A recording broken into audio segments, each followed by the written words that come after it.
पलट गई। एक समय में जैन और बौद्ध धर्म बहुसंख्यक हो गए थे, अब जैन और बौद्ध धर्म को मानने वाले अल्पसंख्यक हो गए और फिर से सनातन वैदिक धर्म को मानने वाले बहुसंख्यक हो गए।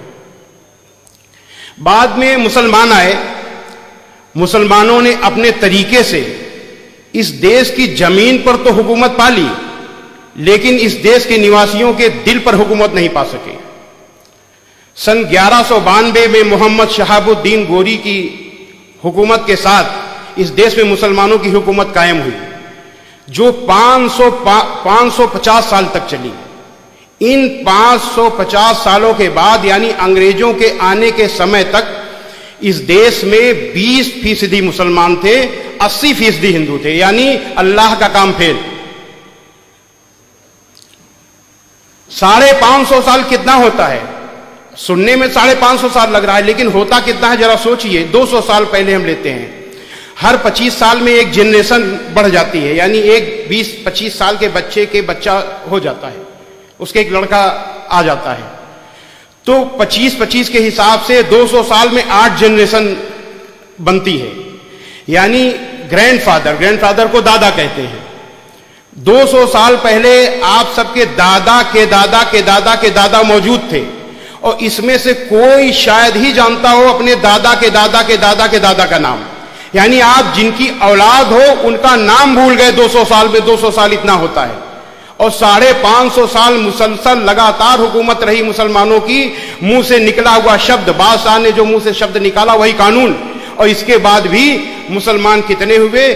20%, 80% हिंदू। अब यहां कुछ लोग कहते हैं कि मुस्लिम बादशाहों ने केवल हुकूमत की, उन्होंने अल्लाह का काम नहीं किया, लेकिन यह गलत है। सच्चाई ये नहीं है, किया लेकिन गलत तरीके से किया, तरीका गलत था। और जो तरीका पहले गलत तरीका अपनाया गया वही तरीका आज भी अपनाया जा रहा है। दुख इस बात का है। मैंने बताया कि इस देश में जिसने अहिंसा को पकड़ा वो जीत गया। कुरान में भी यह अहिंसा मौजूद है। अहिंसा का मतलब मन वचन कर्म से अहिंसा, नॉन वायलेंस। मन वचन कर्म से अहिंसा का मतलब है कि किसी को किसी भी तरीके का कष्ट पहुंचाने के लिए सोचो भी नहीं, ये मन से है। कोई ऐसी बात मुंह से बोलो नहीं कि उसको कष्ट पहुंचे, ये वचन से है।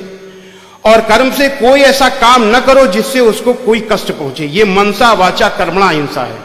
और ये मनसा वाचा कर्मणा अहिंसा कुरान मजीद में मौजूद है।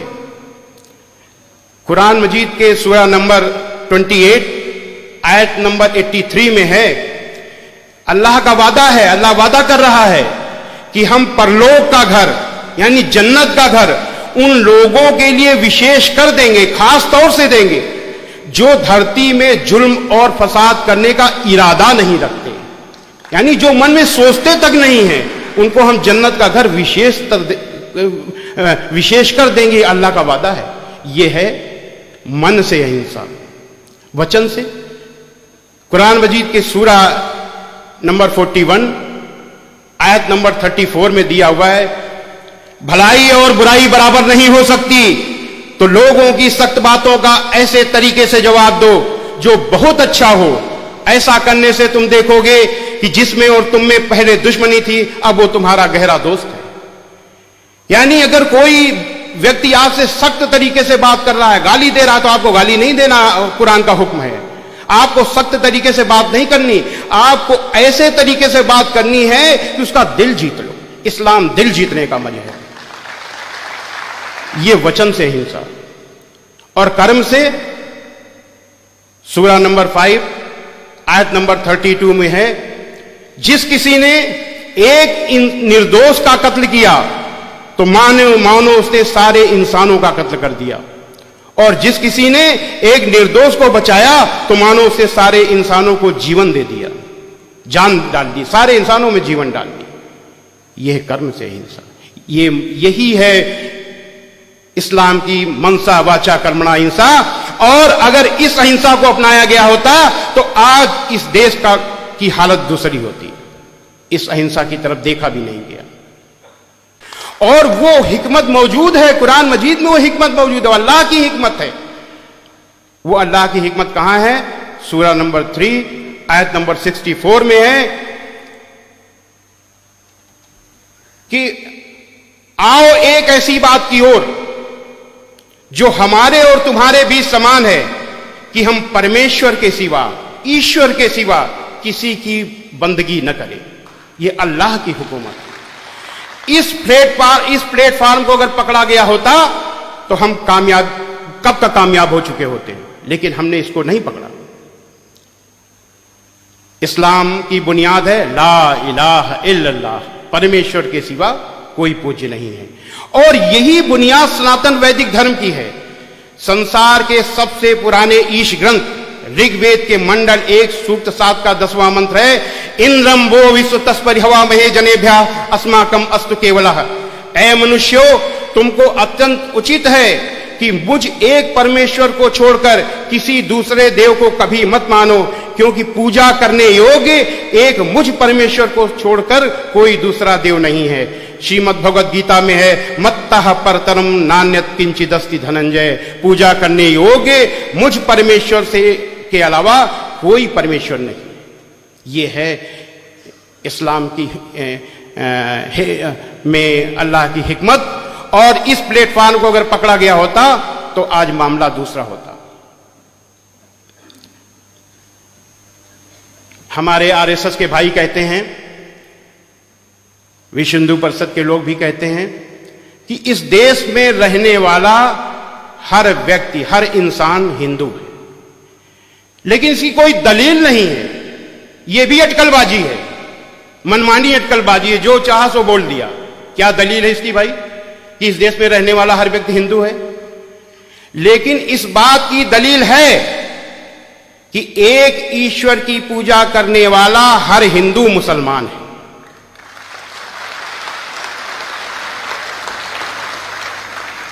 हम आप लोग नौजवान हो, हम आप लोगों से अपील करना चाहते हैं कि मुसलमान दूसरों को सबसे अधिक प्रभावित कर सकते हैं। कब? जब वो बुराइयों को न देखें और अपनी अच्छाइयों को बताएं और खुद अमल में भी लाएं। क्या बताएं? क्या बताएं?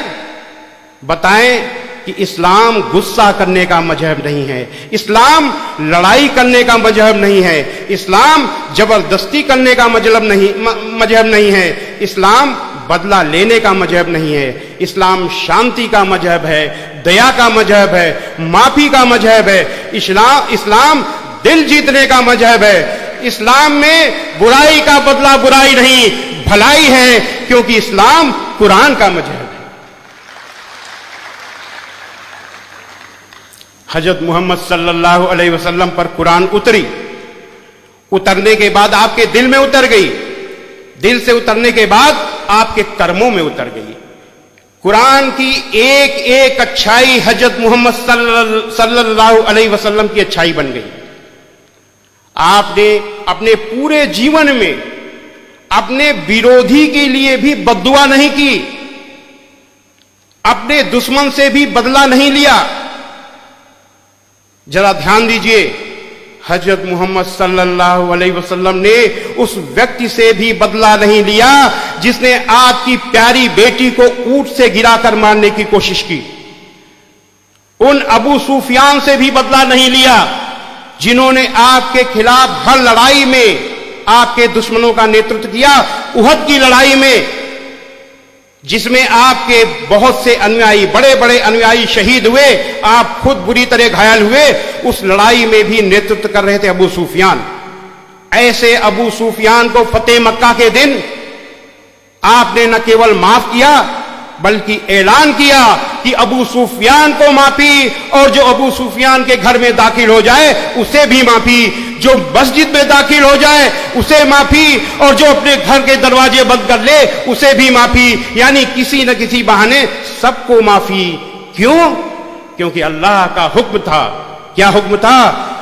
कुरान मजीद के सूरा नंबर 7 आयत नंबर 199 में अल्लाह का हुक्म है, ऐ मोहम्मद माफी का तरीका अपनाओ और भलाई का हुक्म देते रहो और अज्ञानियों से किनारा कर लो।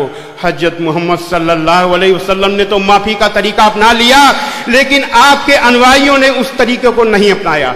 मुसलमानों ने किसको अपनाया? गुस्सा, गुस्सा और गुस्सा, बदला, बदला और बदला। कितने बड़े दुख की बात है, जिन हजरत मोहम्मद सल्लल्लाहु अलैहि वसल्लम के लिए लाखों लाखों करोड़ों लोग अपनी जान न्यौछावर करने के लिए तैयार हैं, अपनी जान देने के लिए तैयार है, खुशी खुशी उन्हीं हजरत मोहम्मद सल्लल्लाहु अलैहि वसल्लम के तरीके को अपनाने के लिए तैयार नहीं है। यह बहुत बड़े दुख की बात है। आज अपने को हजरत मोहम्मद सल्लल्लाहु अलैहि वसल्लम का अनुयायी कहने वाले लोग जगह जगह निर्दोषों पर, औरतों पर, बच्चों पर हमले कर रहे हैं। कितने दुख की बात है। और कह क्या रहे हैं?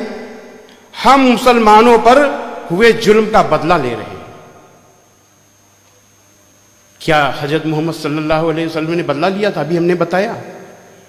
आपने कभी भी बुराई का बदला बुराई से नहीं दिया। आपने बुराई का बदला अच्छाई से दिया। यहां पर मुझे एक बुढ़िया बाई की कहानी याद आ रही है। एक बुढ़िया माई उस रास्ते पर रहती थी जिस रास्ते पर आप से रोज निकलते थे। वो गैर मुस्लिम थी, आपसे इतना चिढ़ती थी कि आप जब निकले आपके ऊपर कूड़ा फेंक दे। एक दिन आप निकले, कूड़ा नहीं गिरा, दूसरे दिन कूड़ा नहीं गिरा, तीसरे दिन कूड़ा नहीं गिरा। हजरत मोहम्मद सल्लल्लाहु अलैहि वसल्लम ने सोचा कि कहीं बुढ़िया माई बीमार तो नहीं हो गई। आप ऊपर चढ़ के गए, आपने आवाज दी, माई माई। बुढ़िया माई ने आवाज दिया, कौन? आपने कहा, मैं मोहम्मद। इतना सुनना था, बुढ़िया माई बहुत जो नाराज हो गई, अरे मोहम्मद कैसे आए? आपने बड़ी विनम्रता से कहा, माई आपने मेरे ऊपर 3 दिन से कूड़ा नहीं फेंका, मैंने सोचा कहीं आप बीमार तो नहीं हो गई, इसलिए मैं आपको देखने चला आया। इतना सुनना था कि बुढ़िया माई बड़ी जोर जोर से रोने लगी और कहने लगी, ऐ मोहम्मद आप कितने अच्छे हो, मैं कितनी बुरी हूं। मैं आपके ऊपर रोज कूड़ा फेंकती थी और आप मेरा हाल लेने आए हो, और आखिरी वक्त आपकी अनुयायी बन गई। ऐसे थे हजरत मोहम्मद सल्लल्लाहु अलैहि वसल्लम। ऐसा है इस्लाम, ऐसी ये है कुरान। मैंने क्या बताया कि एक एक कुरान की एक एक अच्छाई हजरत मोहम्मद सल्लल्लाहु अलैहि वसल्लम की अच्छाई बन गई। जो भी आपका काम होता था वो कुरान के अनुसार होता था। तो अब हम अंत में निचोड़ में आते हैं कि हजरत मोहम्मद सल्लल्लाहु अलैहि वसल्लम का यही इस्लाम दुनिया का नेतृत्व कर सकता है। लेकिन तब जब ये इस्लाम सबके अमल में आए, तब तो चुनना अब तय आपको करना है, दुनिया के मुसलमानों को तय करना है कि वो हजरत मोहम्मद सल्लल्लाहु अलैहि वसल्लम का इस्लाम अमल में लाना चाहते हैं कि अपना इस्लाम अमल में लाना चाहते हैं। ओम शांति ही शांति ही शांति।